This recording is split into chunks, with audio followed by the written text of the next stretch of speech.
अल्लाह जिसका चाहता है रिज्क फराह कर देता है और जिसका चाहता है तंग कर देता है।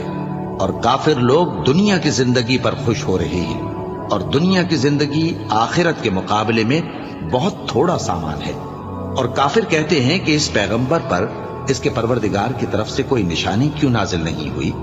कह दो कि अल्लाह जिसे चाहता है गुमराह करता है और जो उसकी तरफ रुजू होता है उसको अपनी तरफ का रास्ता दिखाता है, यानी उनको जो ईमान लाते और जिनके दिल अल्लाह की याद से आराम पाते हैं उनको। और सुन रखो कि अल्लाह की याद से ही दिल आराम पाते हैं। जो लोग ईमान लाए और अमल नेक किए उनके लिए खुशहाली और उम्दा ठिकाना है। जिस तरह हम पहले पैगंबर भेजते रहे हैं उसी तरह ए नबी हमने तुमको इस उम्मत में जिससे पहले बहुत सी उम्मतें गुजर चुकी हैं भेजा है, ताकि तुम इनको वो किताब